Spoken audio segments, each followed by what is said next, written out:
राजस्थान में अब 5 नहीं बल्कि 6 विधानसभा पर उपचुनाव होगा। ये इसलिए हो रहा है क्योंकि 2023 के असेंबली इलेक्शन में 5 एमएलए यानी विधायक चुनकर आए थे। अब वो सभी मेंबर ऑफ पार्लियामेंट बन चुके हैं। इसका मतलब ये हुआ कि उनकी असेंबली सीट खाली हो गई है।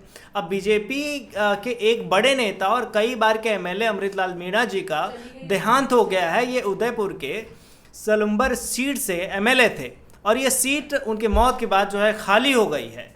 अब इसमें राजनीति समझते हैं कि किस तरीके से रणनीति बनानी होगी बीजेपी को। अगर 6 में से ये विधानसभा सीट हालांकि बीजेपी का गढ़ माना जाता है, यहाँ पे ये अमृतलाल जी लगभग 4 से 5 बार एमएलए रह चुके थे। अब जो उपचुनाव होंगे इसमें देखने वाली बात होगी कि क्या इसके अलावा भी, इस सीट के अलावा भी बीजेपी और सीटें जीत पाती है। और यहाँ कांग्रेस पिछले 35 सालों में सिर्फ 2 बार ही जीत पाई है। बीजेपी यहाँ काफ़ी स्ट्रांग है। अब कांग्रेस ये सीट जीतने के लिए अपनी पूरी कोशिश करेगी। राजस्थान में हर बार कुछ सीटें खाली रह जाती हैं और इसी वजह से बार बार यहाँ पे बाई इलेक्शन होते रहते हैं। इस बार का इलेक्शन जो है भजनलाल की गवर्नमेंट के लिए बड़ी चुनौती है क्योंकि अभी रिसेंट में ही लोकसभा इलेक्शन में कांग्रेस ने आधी सीट हारी थी।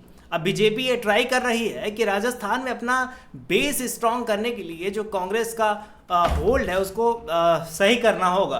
खैर, अब बात करते हैं इन सीट की रणनीति की क्या है यहाँ पे जातिगत समीकरण। अमृतलाल जी के निधन के बाद कांग्रेस यहाँ पे निशाना साधना चाहेगी। देखने वाली बात ये होगी कि बीजेपी से कौन आता है, क्योंकि बीजेपी को यहाँ जीतने में काफ़ी शायद आसानी हो सकती है क्योंकि यहाँ पे इसका गढ़ माना जाता है। यहाँ पे पिछले 35 सालों में सिर्फ 2 बार ही कांग्रेस जीती है, बाकी हर में बीजेपी रही है।